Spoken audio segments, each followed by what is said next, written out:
Et je propose de râler sur un système un peu plus ancien maintenant. Même sur une ribambelle de systèmes un petit peu plus J'ai anciens. essayé de réviser. Nous aussi. Parce que nous allons toujours parler de politique, sauf qu'aujourd'hui, avant on en parlait en 2022, maintenant on va en parler au 15e siècle. Donc l'avantage c'est que du coup, peut-être avant aussi. et peut-être même avant du coup, l'avantage c'est qu'il y a moins d'enjeux vus d'aujourd'hui, mais par contre c'était un vrai laboratoire à l'époque. Ouais. C'était quoi ce bordel? Bah, Parce que j'ai un peu regardé, ça avait l'air de sacré bordel. En fait, un peu potassé le truc, on s'est dit. Ah oui. Et non, mais moi, en plus, j'ai essayé, ce que je vous ai envoyé, j'ai essayé de simplifier. En fait, le problème, c'est que même moi, quand je regarde, je n'y comprends rien. Donc, et je relis 20 fois, et en fait, on a un problème. Bon, les historiens travaillent avec des sources, et donc, forcément, sans les sources, ils sont mal. Et c'est que dans les sources qu'on a, évidemment, les gens de l'époque, ils ne vont pas commencer à détailler les procédures électorales, ils les connaissent.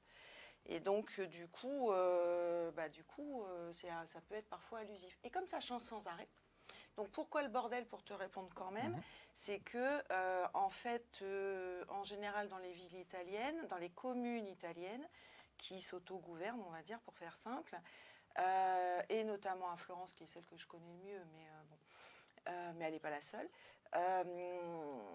En gros, à chaque fois qu'il y a une évolution des rapports de force, une évolution politique, on va dire, il y a très souvent des mutations des institutions, enfin pas de l'institution générale. Florence est une république du XIIIe jusqu'au début du XVIe, mais des modalités très concrètes à l'intérieur de ce système-là, de comment on va faire pour désigner les gens, comment est-ce qu'on fait du tirage au sort, est-ce qu'on fait de l'élection, est-ce qu'on fait un mélange des deux, qui a le droit de tirer au sort, enfin bon bref, c'est sur déjà... Parce qu'à Florence, alors je ne sais pas s'ils l'ont inventé, parce que je pense que ça devait se faire ailleurs, à Bologne par exemple. Mais d'abord, on désignait, par exemple, par élection, des candidats qui ensuite étaient mis dans des bourses, et donc des bourses, des sacs en cuir.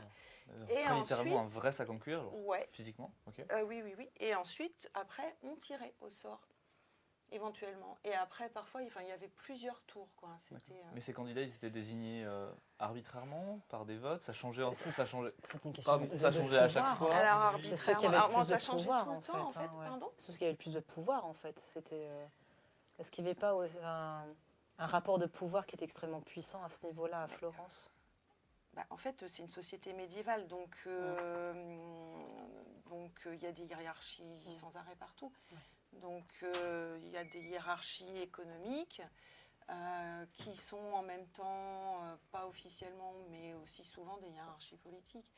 C'est-à-dire qu'en gros, alors à Florence, c'est une république des arts. Donc, les arts, c'est grosso modo les corporations d'artisans, de grands négociants, de marchands, etc. Donc c'est ces personnes qui dirigent concrètement la cité c'est compliqué parce que oui.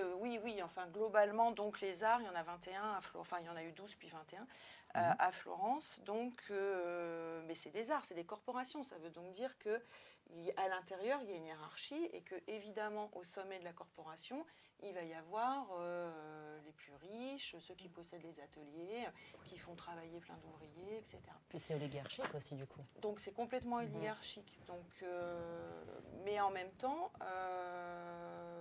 pour l'époque, c'est pas arbitraire. L'arbitraire, et encore, ça pourrait se discuter, c'est le Royaume de France, par exemple. Ouais. Mais encore, ça se discuterait, parce qu'il y a plein de procédures aussi, mine de rien, dans les communes en France. Mais les communes italiennes, et notamment Florence, Bologne, Gênes, pour les principales, sont des républiques et estiment pas être du tout dans le système de l'arbitraire. Par exemple, l'arbitraire, c'est Savonarola. Même pas. Non, mais c'est... Alors ça, Savonarola, c'est compliqué. Il y a des débats. Ça fait il est mort en 1498 et depuis 1498, ça c'est triple pour savoir si ce type était juste un affreux illuminé. Parce qu'on le présente comme un dictateur, en fait. Ah non, pas du tout. C'est vrai ? Non. Ok, je pensais qu'on le présentait vraiment comme un dictateur théocratique, quoi. C'est aussi quelque chose que j'ai lu, notamment en préparant l'émission. J'ai aussi lu ça. Mais alors peut-être qu'on a des mauvaises sources tous les Bah trois, ouais. c'est possible. Ouais, c'est pour ça, d'où l'intérêt. Ouais. Non, en fait, là, on change de sujet. Hein. On est Du coup, plus pardon, finis sur ce que tu... ouais, je termine pourra revenir là-dessus. là-dessus Donc, tout à en l'heure. fait, du coup, les républiques italiennes, qui ne sont pas la majorité de l'espèce, hein, il y a plein de communes qui ne se dirigent pas en république à l'époque, donc sont dirigées par le peuple. En fait, la grosse difficulté, c'est de savoir qui est le peuple dans les villes italiennes. Parce que peuple, c'est une fiction juridique, ce n'est pas l'ensemble de la population. Donc le peuple, c'est l'ensemble des citoyens qui ont droit à gouverner, et c'est là que ça devient compliqué, parce que qui a le droit à gouverner, ça change tout le temps. Donc, ça change tout le temps. En fait, non, ça change. Les procédures changent, mais globalement, c'est quand même toujours les plus riches, les plus connus, ceux qui ont des réseaux, des clientèles, etc. Et ceux qui ont déjà eu des ancêtres qui ont accédé aux charges exécutives et qui donc bien sûr savent faire et du coup qui transmettent ce savoir à leurs enfants, petits-enfants, etc. via des livres de famille, parce qu'à l'époque on écrivait, dans ces familles-là on écrit tout le temps, sans arrêt, pour justement transmettre la mémoire familiale et cette expérience politique. Et finalement les autres, ils n'ont pas d'expérience, et ils ne risquent pas trop d'en avoir et on les considère un peu comme débiles, c'est limite dit comme ça. Et donc officiellement ils sont le peuple, mais dans la réalité... Pas trop. Si, ils sont le peuple, mais en gros, les rares fois où on leur demande d'intervenir, c'est on les rassemble, donc on sonne la cloche à la seigneurie. Ils vont sur la place de la Seigneurie à Florence, superbe place. Et il y a un parlamentum, on appelle ça. Et là, on leur dit, voilà, la cité est en grand péril pour telle et telle raison. On vous propose tel truc, est-ce que vous êtes d'accord? Ils disent oui, en général, et ils rentrent chez eux. Et après, on laisse les... je caricature à mort, hein, et après, on laisse ceux qui savent faire, quoi. Et donc, au niveau des sources, ce que tu évoquais plus tôt, donc il n'y a pas de source d'un point de vue pratique de l'exécutif, mais est-ce que les journaux que tu évoquais familiaux aident beaucoup? Il y a des sources, mais elles sont... il y a plein de sources, parce qu'ils écrivent tout le temps. Et en plus, à Florence, on a, dans les archives, les archives sont merveilleuses, c'est pas un hasard si Florence a été... à ce point-là étudié, c'est parce qu'il y a des archives, il y a vraiment énormément d'archives. On a même les archives des débats, des assemblées, des parlementaires. Ils notaient vraiment même les discours. D'accord. Ouais. Mais par contre, les procédures électorales, vraiment, c'est... je répondais juste là-dessus. Oui, c'est un tel bordel, c'est tellement compliqué, ça change tout le temps, et c'est tellement vraiment lié aux circonstances que... il y a des grandes tendances, mais... qui sont grosso modo ce mélange d'élection et de tirage au sort, et le fait que les prieurs, c'est-à-dire les chefs ou les consuls, les chefs des arts ont quand même une grosse autorité pour désigner qui va être candidat aux élections, ou au tirage au sort, quoi. Même si après ça évolue, mais bon, bref. Et après, je peux répondre sur Savonarole. Mais... c'est compliqué aussi. Allons-y, j'ai envie de dire, allons-y. Au pire, on peut faire des allers-retours, il n'y a pas de problème. Hein. Ouais. Bon. Alors pourquoi déjà Savonarole c'est intéressant par rapport à la politique? Peut-être reconstituer vite fait qui c'est déjà. Qui est Savonarole? Et pourquoi il est intéressant en politique? Donc Savonarole, c'est un frère dominicain, donc c'est un religieux. Qui est rentré très tôt, il a la vocation, et qui a fait des études de dominicain. Donc il lit l'Ancien Testament, il sait le commenter. Et son boulot en tant que dominicain, c'est d'instruire les autres frères, mais aussi de faire des sermons en chair pour instruire la population de la morale, quoi, ce qui se fait, ce qui ne se fait pas, comment on mérite son salut, etc. Et donc ça, c'est en place publique? Comment ça se passe, non, ça se passe... Alors, donc, il peut faire soit... en fait, Savonarole, au début, ça ne se passe pas bien, d'ailleurs, parce qu'au début, il imite un peu le style classique de l'époque. Et je ne sais pas si vous voyez sa tête, mais en plus, il n'est pas très charismatique. Donc, au début... Je crois qu'il est caché par la gourde. Il est tellement pas charismatique que tout le planque. Même la plante, quoi. Voilà, c'est le charisme il est zéro. vraiment pas beau. Et donc, au début, ça ne se passe pas bien. Et donc, du coup, il est un peu cantonné et limité à son couvent, donc qui est San Marco à Florence. le couvent dominicain. Et puis, il y a un moment, il commence à prédire. Donc, déjà, il change de discours. Donc, c'est intéressant aussi sur le discours politique. Qu'est-ce qui marche pas avec une foule, etc. Donc, il passe à un discours à la fois plus simple, où il s'adresse. Alors, il a des tas de techniques, des trucs, en fait, qu'on arrive à comprendre maintenant. Mais, donc, il s'adresse à la foule en disant « toi ». Il tape sur son pupitre, enfin, je ne sais plus comment ça s'appelle, là, sur son truc, à tel point, du coup, qu'à un moment, il y a des jeunes qui s'opposaient à Savonarole qui lui avaient mis des trucs pointus sur son pupitre pour qu'il se fasse mal. Enfin, bon, bref. Et donc voilà, il est habité par son truc, et donc tout d'un coup, effectivement, il commence à devenir populaire, et aussi parce qu'il a changé le contenu de son discours, pas seulement la forme. Et là, après, ça se fait dans la grande cathédrale que vous visitez quand vous allez à Florence, le Santa Maria del Fior. À l'époque, on disait Santa Reparata, c'est parce que c'est peut-être celle dans le dessous, mais et là, il y a 3000, 5000 personnes qui vont l'écouter. Juste du fait de cette stratégie, c'est l'impression de voir juste un changement de stratégie et de composition du discours, à quel point ça... Alors en fait, il passe du sermo scholasticus, si je me souviens bien, à un sermo modernus, mais alors là vraiment à confirmer. Et en gros, l'idée, c'est je vais parler simplement et je vais m'adresser directement à l'auditoire. Parce qu'il a des choses à leur dire. Et ce qu'il a à leur dire, c'est que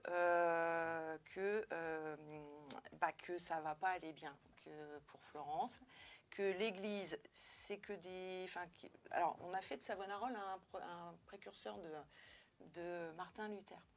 Donc, parce qu'il annonce la fin des temps, grosso modo, que l'Église est corrompue, que les grands prélats s'en mettent plein les poches, qu'il faut revenir, c'est pas une nouveauté, au Moyen-Âge ils font souvent ça, qu'il faut revenir à la pureté de l'Église, etc.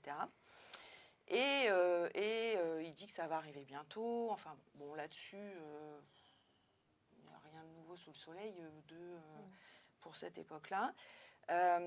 Sauf qu'il dit que ça va toucher Florence, sauf qu'il dit que ça va arriver bientôt, et il annonce grosso modo l'arrivée d'un glaive qui va venir frapper l'Italie.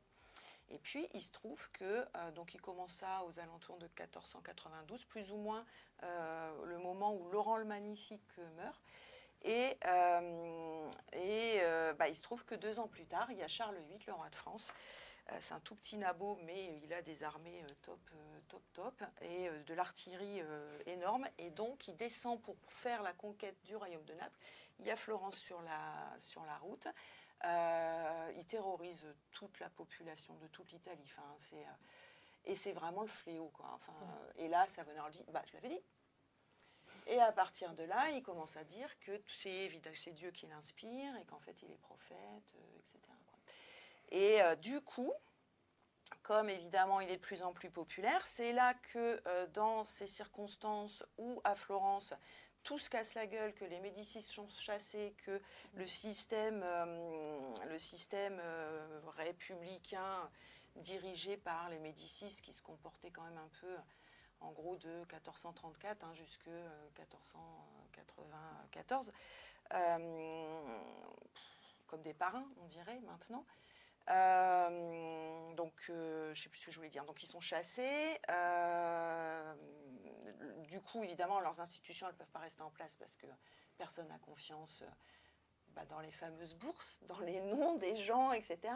Donc, il faut refaire les bourses pour remettre les noms de tous ceux qui ont été opportunément mis de côté.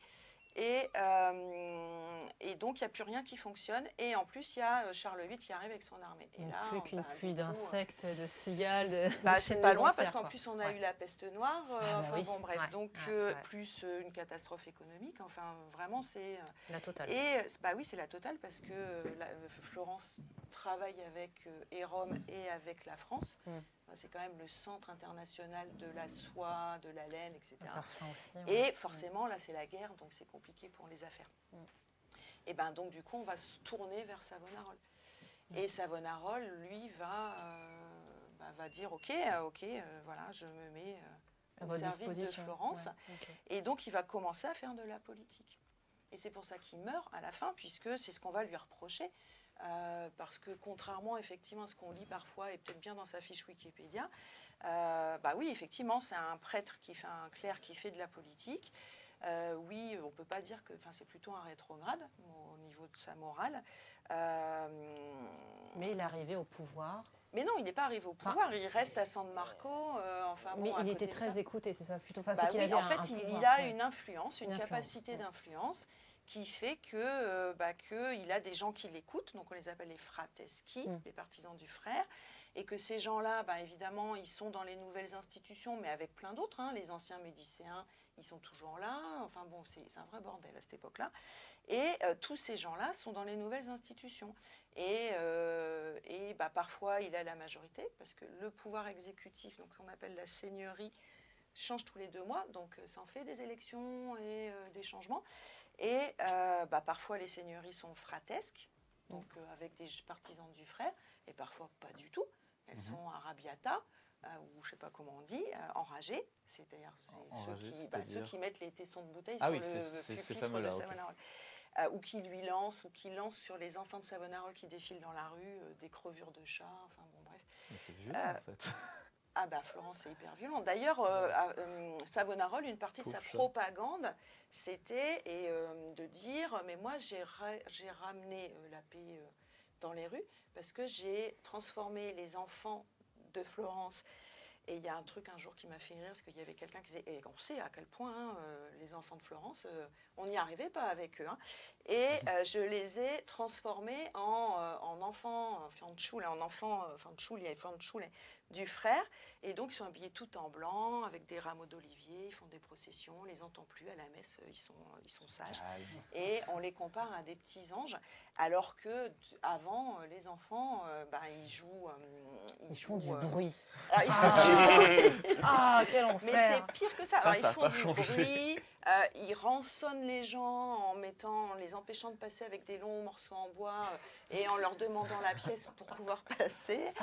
Ils jouent au sassi. Donc en fait, c'est des pierres. Donc en fait, c'est une sorte de balle aux prisonniers, mais avec des vraies pierres. Et il peut y avoir des morts. Le dodgeball violent, quoi. C'est dans les rues de Florence, c'est compliqué. Et quand Savonarola arrive, tout d'un coup, c'est le retour au calme. Malgré tout ce que j'ai dit par ailleurs, parce que c'est pas si calme que ça. Mais du coup, ça plaît une certaine partie de la population. Pour eux, c'est la preuve que ça marche et que Savonarola, même si, alors après, il y a des doutes, il y a des gens qui doutent sur le fait qu'effectivement Dieu lui parle, mais en tout cas que son action est positive pour Florence. Et ne serait-ce que pour ça, il faut voter effectivement plus ou moins comme il le suggère. Mais bon, il le suggère jamais ouvertement parce qu'il n'a pas le droit. Mais en tout cas, à la fin, parce qu'à la fin, donc, il va être pris, il y a l'assaut du couvent de San Marco par les... j'ai encore le temps là, parce que du coup, j'arrête pas de parler. Oui, allez-y. Quand je pense que je me disais, je ne sais pas ce que je vais vous raconter. Voilà. Et donc il y a les jeunes. Donc les jeunes, ils sont avec leur rameau d'olivier, etc. Et puis, il y a les moins jeunes, mais qui sont jeunes quand même. C'est-à-dire qu'à partir de, on va dire, 20-21 ans, en dessous, on est dans les enfants du frère. Mais après, je ne sais pas, vous pouvez imaginer pionnier, si vous voulez, à la soviétique. C'est un peu ça. Et en fait, après, dans la vingtaine jusqu'à 29 ans, on n'est rien. C'est-à-dire que les parents, économiquement, ils sont toujours vivants. Donc, ils tiennent les cordons de la bourse, ils ont les ateliers, les machins. Et politiquement, on est obligé d'attendre 29 ans pour pouvoir commencer à aller dans le Grand Conseil, voter, etc. Et donc, ils s'ennuient parce que forcément, il n'y a plus les grandes fêtes qu'on faisait dans le temps, puisque Savonarola, il dit qu'il faut se repentir parce que sinon, Florence, elle ne sera jamais sauvée.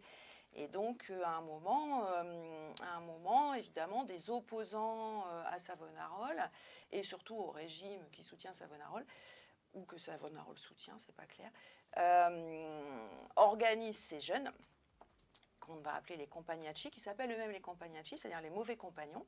Et eux, ils vont organiser, alors toute fenêtre ouverte avec des lampes partout, etc., pour qu'on les voit bien, les repas, les orgies qu'on n'avait plus le droit de faire sous Savonarola. Et donc, c'est ces gens-là, les compagnacci, qui envoient les crevures de chats et tout le reste. Et eux, en fait, à un moment, ils vont prendre d'assaut le couvent. Et donc ça va se battre à San Marco entre les frères et les amis du frère et les Compagnacci. Et puis évidemment les frères, on le saurait hein, s'ils étaient doués en bagarre. Donc voilà, ils se font prendre, les deux là, Savonarola et puis un autre, Domenico da Pescia. Et puis après procès, et après bûcher, et il meurt tragiquement, brûlé le Jérôme Savonarola. Mais ça veut dire qu'il y avait quand même dans les mauvais compagnons, ils avaient suffisamment de pouvoir pour que le procès soit en défaveur de Savonarola. Parce que derrière, c'est un mouvement politique. C'est un mouvement politique qui prône la licence, il va arrêter de nous faire chier, lui, avec ses règles à la con. Voilà, et qui dit non, mais on est jeunes, etc. Ouais. Donc, en fait, qui fait croire que, mais dans la réalité derrière, il y a des gens qui financent, parce qu'il faut de l'argent pour leurs grands repas, là, et qui plus ou moins les manipulent pour s'opposer, en fait, sur le terrain de la morale, parce que Savonarola, c'est quand même essentiellement le terrain de la morale, pour s'opposer à lui. Et après, évidemment, quand on a pris la main, ils ont pris main sur Savonarola, donc ils ont évidemment torturé, hein, puisque ça se faisait à l'époque. Ce qui a été reproché à Savonarola, c'était en fait de mener des intelligences, c'est-à-dire en fait de comploter en sous-main à San Marco pour organiser dans les votes qui allait voter quoi, etc. Parce que finalement, c'était presque une question, parce que vu qui dit pureté dit aussi, du coup, derrière, un gros frein dans tout ce qui est secteur luxe propre à Florence. Oui. Et du coup, potentiellement, ça a été une éviction organisée, soutenue par les grands qui, justement, voulaient revenir à un commerce florissant, en fait. Non, mais que chaque question que tu poses, c'est compliqué, en fait. Ah, pardon. Parce que les grands, ils ne sont pas tous d'accord, les marchands, les machins, etc. Parce qu'ils n'ont pas tous les mêmes intérêts. Entre ceux qui ont plutôt leurs intérêts à Rome, ceux qui ont plutôt leurs intérêts en France, ceux qui, etc. Donc, ils ne sont pas tous d'accord. Ceux qui vont avoir plutôt intérêt au retour des Médicis parce qu'ils appartenaient au clan, on va dire, médicéen. Et puis ceux qui ne veulent surtout pas d'un retour des Médicis. Et donc, c'est pour ça que lui, Savonarola, il essaie en fait, au départ, il essaye vraiment, et c'est pour ça qu'il devient super populaire. La cité est en train de tomber et potentiellement, ça peut exploser. D'ailleurs, parfois, ça explose. Et donc, lui, il dit, oh là là, mais non, soyez cool, quoi. Paix, peace and love. Non, vous n'allez pas les exclure, les anciens médicéens, on les garde. Et lui compte sur la prière, etc., pour que tous ces gens-là arrivent à se parler et arrivent à faire un régime stable. Donc, mais voilà. Donc, en fait, mais encore maintenant, chez les Savonaroliens, on ne sait pas, on est incapable. Pour moi, je ne me mets pas dans les Savonaroliens, je débute, mais je débute. Mais non, ça fait très longtemps, mais je reprends là des études. Donc, tu débutes depuis très longtemps. Donc. J'ai débuté il y a très longtemps et je suis longue avant de m'y mettre. Mais ils ne savent toujours pas. C'est impossible en fait d'avoir un jugement sur cet homme. Il n'a pas lui fait de journaux intimes, de choses comme ça? À lui, non. Il a beaucoup écrit, mais il écrit des sermons qu'on peut lire, qui sont disponibles. Mais sa parole à lui, où il n'a pas de relation épistolaire? Il y a quelques lettres avec ses parents, mais on ne peut pas dire qu'il était très... loquace. Oui, très affectueux non plus. Donc, est-ce qu'on est vraiment surpris finalement? Non, mais je pense que ce type-là devait vraiment pas être cool dans sa vie quotidienne, etc. Après, la question, c'est est-ce que politiquement c'était un dictateur? Non, ça c'est clair. Est-ce que si les circonstances avaient été autres, il aurait pu le devenir? J'en sais rien, c'est fort possible. Mais de toute façon, il y avait tellement d'opposition à lui qu'il ne pouvait pas, en fait. Et donc, il a essayé de faire du surf, en fait, sur la situation. Donc là, finalement, à cet état de tout ce qui est vote, etc., système électoral, même s'il y a des fonctionnements un peu spécifiques, globalement, il y avait quand même une certaine je dirais pas harmonie, mais en gros, ça, Parce qu'il faut ça a qu'on parle de évité. politique, en fait. de politique J'essaye de électorale. raccrocher le truc, Et tu tu as vois. raison. Ah, mais, Bah, En en fait, fait, ça amenait une forme Bon, c'est pas finalement grave, hein. Mais en fait, le truc, de contre-pouvoir, enfin pas de contre-pouvoir, mais ça empêchait Savonarola d'être trop sur le plan justement. Enfin, ça a été un jeu d'harmonie presque. Mais en fait, Savonarola, il faut vraiment le mettre de côté. Ouais, Parce carrément, que dégage lui, Savonarola, voilà, c'est la morale, l'influence, tout ce qu'on veut, mais politiquement, c'est rien. Enfin, il est rien. Et c'est un Ouais, frère mais il aurait dans son pu- couvent. Enfin, tu vois, l'image qu'on a de lui aujourd'hui, tu vois, l'image. Oui, mais peut-être parce qu'on est dans Ouais. une société des médias où on a l'impression que parce qu'il y a Mais des gens complètement. qui viennent nous écouter, forcément c'est lui qui pilote tout ça. Mais en fait, Complètement. non. Il a joué sa partition, mais il y avait des vrais, il y avait des gens qui savaient vraiment faire de la politique. Mais du coup, qui ont été à l'opposition de ça, enfin, qui lui ont. Oui, donc il y avait ceux qui l'ont rejoint, les autres, ceux qui se cachaient. Mais par rapport au truc électoral, effectivement, donc en fait les Médicis, dont le dernier rejeton, là, Piero de Médicis, a été chassé donc en 94 quand Charles VIII arrive.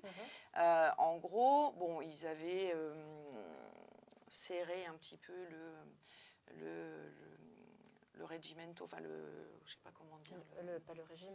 Oui, on va dire le régime pour faire simple. Enfin, l'ensemble en fait des gens qui ont accès et qui sont aptes à accéder au poste autour de leurs partisans, grosso modo, en manipulant complètement ce qui était censé être un tirage au sort.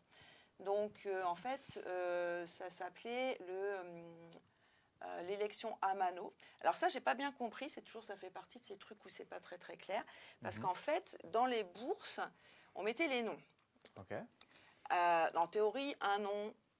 Mais parfois pas, parce qu'à l'époque de Savonarola, on pouvait mettre 3 fois le même nom pour qu'il ait plus de chances de sortir. Mais non, mais ça c'est officiel, c'est pas Savonarola. C'était vraiment la. En fait, c'était pour favoriser les plus âgés. Donc en gros, au-dessus de 45 ans, tu avais 3 noms dans les 3 fois ton nom dans les bourses pour avoir plus de chances d'être sorti. C'était automatique par rapport à l'âge. Oui. D'accord. Et à moins de 35 ans, on mettait qu'une seule fois, et entre 35 ans et 45 ans, on mettait 2 fois. Donc du coup, il y avait plus de chances de... C'est toujours la même idée qu'en fait, on essaie de favoriser ceux qui ont le plus d'expérience. Le plus sage. Oui, les plus sages. D'accord. Donc, donc les Médicis, en fait, avant 94, du coup, donc eux, on les accuse de manipuler c'est pas des élections, hein, les tirages au sort. En gros, on ne sait pas trop bien ce qu'ils mettent dans les bourses déjà, c'est un problème. Ensuite, les familles qui ne leur sont pas directement liées sont assez souvent expulsées et donc elles perdent tout, hein, les biens, etc. Ok. Et puis surtout, alors ça je ne sais pas trop comment ils font, parce que les noms normalement, si j'ai bien compris, en fait, on les enrobait de cire pour que justement on ne puisse pas voir. On tirait, puis après on cassait. C'est comme un biscuit. Chinois, là, c'est ça. C'est les palocs. À Venise aussi, je crois qu'ils faisaient ça. Et là, tandis que le tirage à main, donc, dont on accuse les Médicis d'avoir usé et abusé, c'est-à-dire en gros d'avoir manipulé les votes, enfin, c'est pas vraiment les votes, enfin, les élections, on va dire. Je suppose qu'en fait, du coup, ils avaient la possibilité de voir si le nom qu'ils tiraient leur convenait ou leur convenait pas. D'accord. Donc, je ne sais pas trop comment ils faisaient. Celui-là, non. Voilà. Bon, enfin, je ne sais pas, où ils avaient des couleurs de cire différentes. Je sais. Là, voilà, ça, c'est le genre de truc qu'on n'a pas dans les sources. Donc, en fait, du coup, on ne sait pas trop. Forcément, ils vont pas répertorier les petites fraudes qui... Ouais, alors après, puis en plus, c'était... alors évidemment, dans les livres de famille privée, il pouvait y avoir des gens qui disaient que, bon, ils n'étaient pas très médicéens. Mais même là, ça ne se disait pas trop, parce qu'on ne savait pas trop... Enfin, donc parfois, ils disent « je préfère me taire ». Bon, il y a beaucoup de trahison en plus à cette époque-là, je trouve. Toutes les époques, il y a de la trahison. Ouais. Enfin voilà, et donc quand arrive Savonarola, du coup, lui il dit on arrête avec tout. Enfin, lui il propose qu'on arrête avec tout ça. Il y a plein de gens qui sont d'accord parce que beaucoup de gens veulent arrêter avec ce système-là. Et donc il crée une espèce de grand conseil où en gros on est membre de droit à partir du moment où, dans le grand conseil on va dire c'est le pouvoir législatif, je mets plein de guillemets, à partir du moment où on a plus de 29 ans, on a payé ses impôts, parce qu'on paye ses impôts à Florence. Évidemment, on n'est pas mort, tout ça, on est présent à Florence, et surtout où on a eu des ancêtres qui ont déjà gouverné. Ah ouais. Ah bah oui. Et donc, Non, mais c'est une Bah, oligarchie, c'est logique. ça reste Bien une sûr. Ça reste oligarchie. Bien sûr. par rapport Bah, à c'est les l'idée arts. ne peuvent gouverner que les gens qui ont eu une expérience. Ah, excuse-moi, Qui je sont me permets sages. une petite question. L'émission Ouais. s'appelle Candide, une question complètement candide. Vas-y. Est-ce que c'est pas le même principe que la Chambre des Lords au Royaume-Uni actuellement? Alors, comme je ne sais pas ce que c'est que la chambre, enfin, je sais que ça existe, mais alors, ce ne sont pas nobles. Hein. Vite fait, ce que c'est que la Chambre des Lords. La Chambre des Lords, c'est la chambre haute du Parlement Oui, à côté britannique. de la Chambre des communes. Ouais. Ouais, c'est ça. Sauf que les membres de cette chambre Non, ne sont parce que pas là, tu élus, parles mais d'une noblesse, en fait. Mmh. Tandis que là, c'est pas une noblesse. Enfin, c'est ça qui est compliqué, c'est-à-dire que c'est les nobles, on les a virés à Florence entre la fin du XIIIe siècle et la fin du XIVe. Ils ont mis un siècle, mais ils ont réussi. Hein. Les ordonnances de justice, ça s'appelle. Et mais là, c'est pas des nobles, c'est vraiment c'est les grands banquiers, les soyeux, ceux qui ont des tas d'ateliers où il y a des milliers d'ouvriers, hein, de la laine, etc. Ceux qui prêtent, enfin les Médicis, c'est comme ça qu'ils sont arrivés, qui prêtent de l'argent, les Bardi, les Peruzzi, qui prêtent de l'argent jusqu'au roi d'Angleterre. Tu vois, c'est ces gens-là en fait. Hein. Mais c'est pas des nobles. D'accord. Tu vois, ils n'ont pas un chevalier dans leurs ancêtres, etc. Quoi. Et on peut intégrer cette catégorie-là, en fait. Alors, il y a des moments où on peut plus facilement l'intégrer que d'autres, Après, mais voilà. Ce dont tu voulais parler, du coup, c'était peut-être du fait qu'on avait un petit peu le même genre de chambre basée sur l'expérience. Alors, du coup, pour la Chambre des Lords, c'est basé sur une forme de noblesse. Dans ce cas-là, c'est plutôt basé sur une forme de caste, si je puis dire, plus ou moins. Enfin, Bah, dans les deux cas, c'est Mais l'élite donc- sociale. mais donc, dans les deux cas, c'est une forme. Mais du coup, dans les deux cas, on d'oligarchie, je pense. Ouais, voilà, mais on revient un peu à ça dans les deux cas. Oligarchie. C'est là que tu voulais en venir, j'imagine. Oui, c'était l'idée. Ouais. Oui, donc voilà. Donc le Grand Conseil, c'est ça. Et après, et c'est là qu'on peut voter si on a plus de 45 ans, plus. Enfin, bon. 3 fois mieux. 3 fois plus. Plus. Enfin, avec 3 fois Trois fois plus plus de de chances chance. de sortir de la bourse. Quoi. Et donc, ils font les lois, enfin, ils les votent en tout cas, ils ne les font pas, c'est la seigneurie. Et après, ils élisent les magistratures D'accord. dans ce Grand Conseil. Et l'idée, du coup, c'est qu'on ne peut pas magouiller, puisqu'ils sont membres de droit, ceux-là. Comme certains d'ailleurs de la Chambre des Lords, une partie de la Chambre des Lords qui sont aussi membres de droit. Ouais. Quand tu parles de magistrats, on est d'accord qu'on ne parle pas du même genre de magistrat qu'aujourd'hui. Ouais, et du coup, mes ça, élèves, ils me disent ça aussi, un magistrat, c'est les juges. Non, c'est pas que les juges, en On est fait. bien d'accord. Ouais, en fait, les magistratures, c'est tous les... alors, évidemment, à chaque fois, ils sont plusieurs. Hein, c'est que des comités, on pourrait dire, ou des conseils, en fait, exécutifs. Donc, il y a la seigneurie, c'est la plus grande des magistratures qui existent parce que c'est vraiment elle qui dirige et qui prépare les lois. Et là-dedans, ils sont 8 plus 1, ils sont 9, je crois, si je me souviens bien.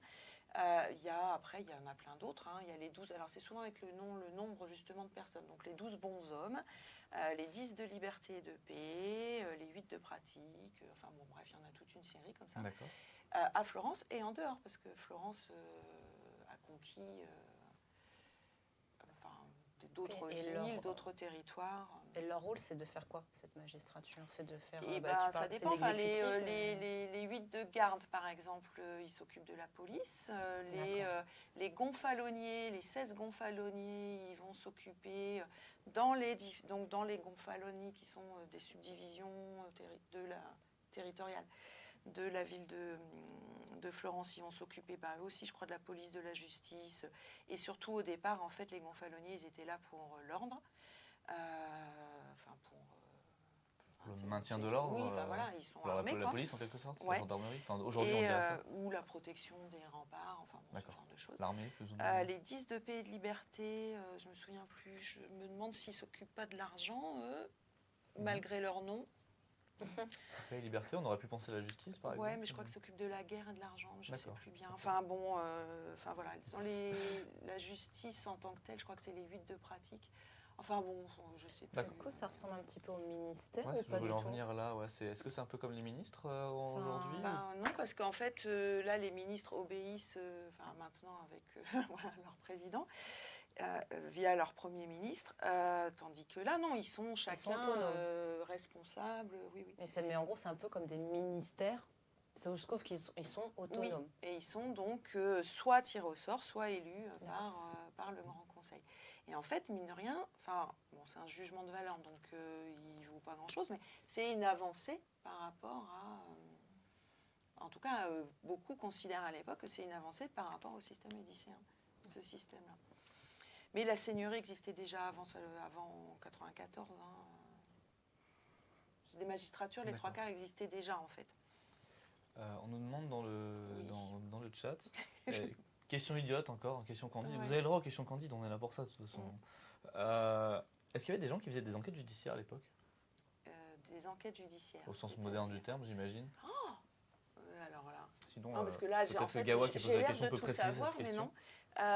Est-ce qu'il y a des enquêtes judiciaires? Je pense que oui, mais la magistrature peut-être non. Alors, c'est clair qu'il y a des juges.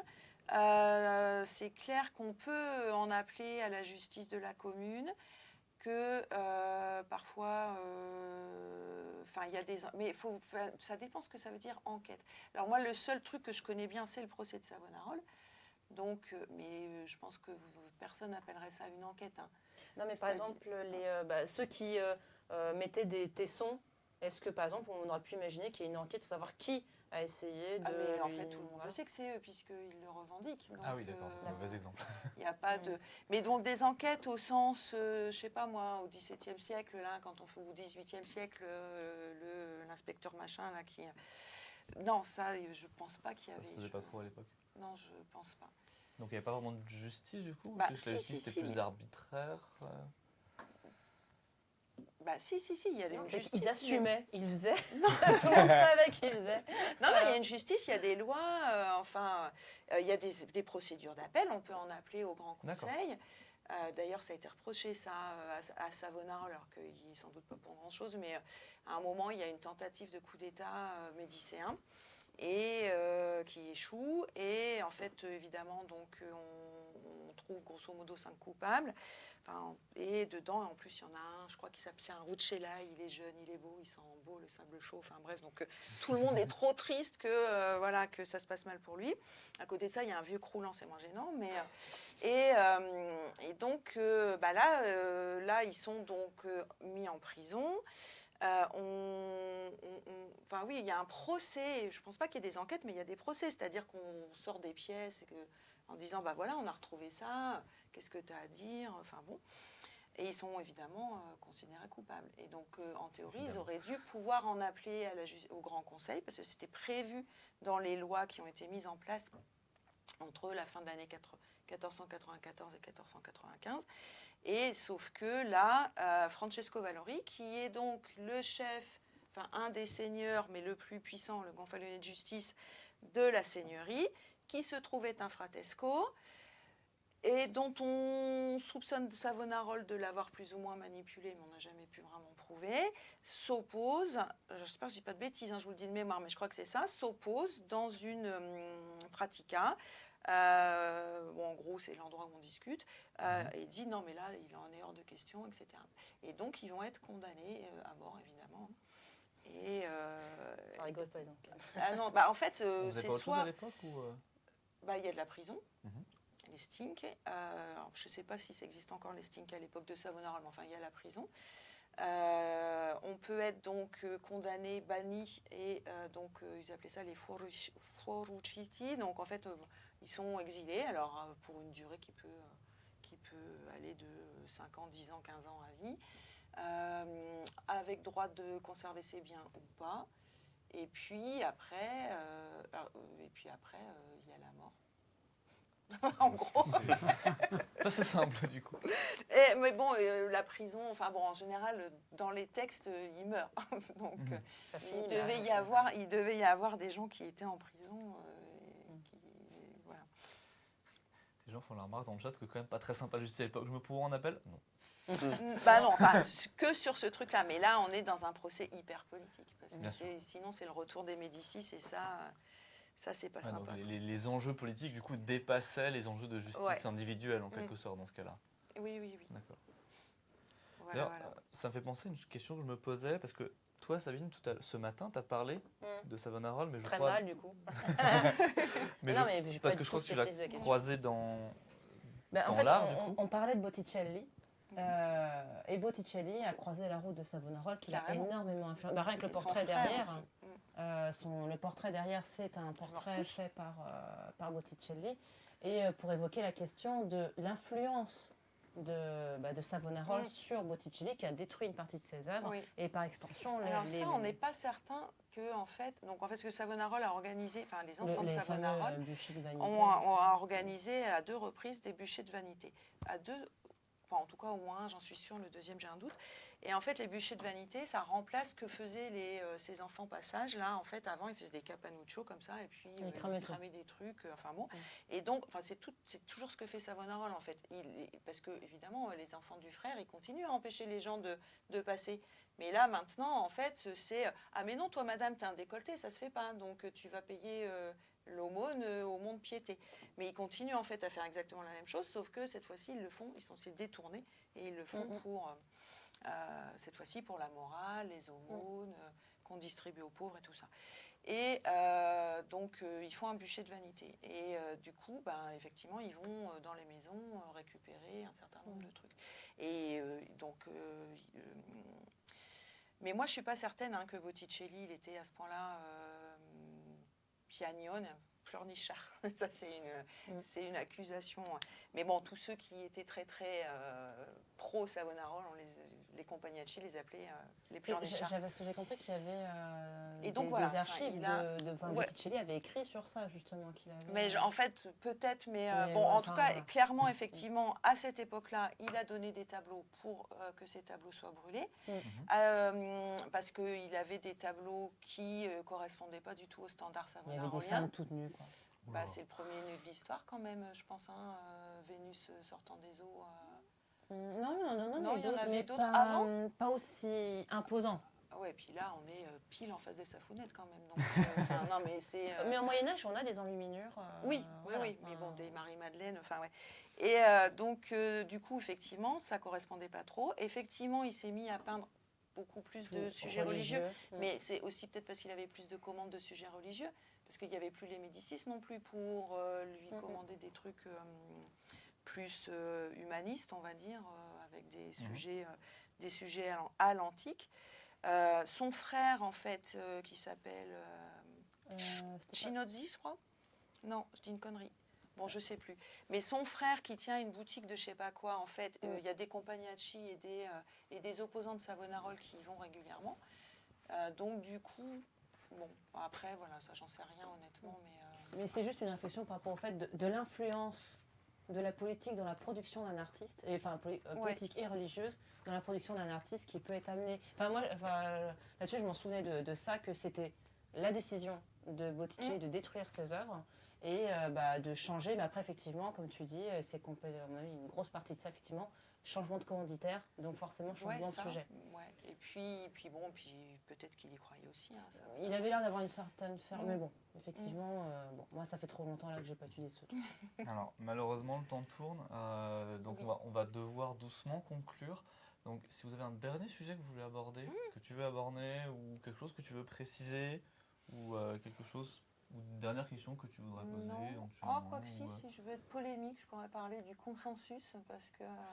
C'est-à-dire C'est-à-dire que... il nous reste environ 5 minutes. Bon, alors, je vais être très polémique alors. Mais parce que en fait, la République de Florence oligarchique, en fait, comment elle a justifié tout ça? C'est-à-dire le fait que c'est quand même les plus riches qui dirigent, les enfants des plus riches et leurs enfants après eux.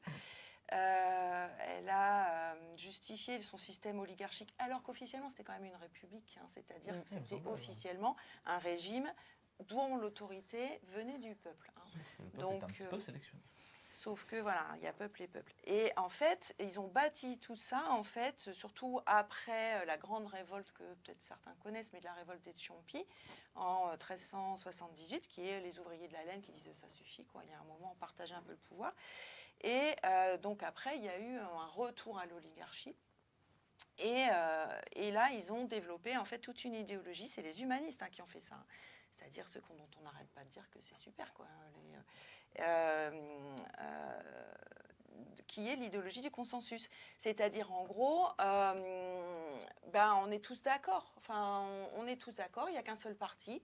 Donc, ça a été les Bardi, je crois, après les Albizzi, puis après les Médicis. Mais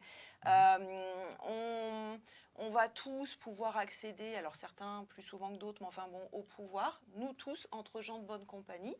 Et il y a un consensus. Et donc, en gros, il y a vraiment, voilà, il n'y a qu'un seul parti. Et dès qu'il y a discorde, dès qu'il y a des gens qui ne pensent pas pareil, eh ben, on va parler de tyrannie. Et on avance l'idée de... Vous voyez où je veux en venir ou pas? Et donc, on avance l'idée de tyrannie, etc. Attention, danger tyrannique, etc. Parce que c'est la rupture du consensus. C'est-à-dire que le truc, il ronronne quand même beaucoup au sein du même milieu. Et justement, Savonarola et tout ça, là, enfin, en 1494, c'est d'essayer, enfin moi c'est comme ça que je l'interprète, mais si ça tombe, comme tu disais tout à l'heure, bien de confirmation et compagnie, dans 4 ans je dirais autre chose. Hein. Mais moi je l'interprète comme justement essayer de faire vivre le dissensus. Lui, il n'a pas voulu exclure les anciens médicéens, il a pas, parce qu'il n'en avait pas les moyens aussi, mais bon. Et là, il y avait tout d'un coup 3, 4 partis qui pouvaient s'exprimer, etc. Bon, avec toutes les réserves qu'on peut mettre sur le climat de l'époque. Hein. Mais, et du coup, voilà. Donc, bon, personnellement, si moi je devais revenir à une période, je préférerais la période de Savonarola. On peut aussi, c'était peut-être plus drôle que la période des Médicis, même si c'est plus brillant. Enfin voilà. Parce que cette idée de consensus, le rend magnifique, quoi. Si toutes les opinions divergentes sont éliminées, ça ressemble pas mal à une dictature en fait, ce truc. Alors peut-être que le mot est peut-être anachronique pour l'époque. Donc je parle sous ils ton disent contrôle. tyrannie. Hein. Oui, c'est vrai qu'ils parlent de tyrannie. On est pas oui, mais sauf que eux, à cette époque-là, au contraire, c'est la République du consensus, avec les meilleurs, les plus aptes, le peuple à qui on demande de temps en temps son avis, mais extrêmement rarement, et tout roule, quoi. Et ça avait été tellement compliqué avant, et après, mais ça, ils ne pouvaient pas le savoir, que du coup, c'est vu comme un âge d'or. Hein. L'époque médicéenne. Mais ce qui est marrant, c'est que finalement, du coup, tu dis, il y a 3, voilà, et entre les hyper puristes et ceux qui font les orgies aux fenêtres. Ouais. Après, il y en a d'autres qui, effectivement, se décident pas. Ouais. Et je comprends j'en blague, mais je comprends le truc, au lieu d'avoir une seule manière de voir, mais enfin, ça a apporté la diversification. Et oui, même c'est ça la politique, en fait. C'est quand on n'est pas tous d'accord, en fait, en réalité. Ouais. Eh ben, merci beaucoup. Malheureusement, on doit s'arrêter parce qu'on doit rendre le studio dans 20 minutes. On doit ranger. Et puis moi, il faut que je prenne mon train. Et vous avez effectivement un train à prendre. Mais merci beaucoup.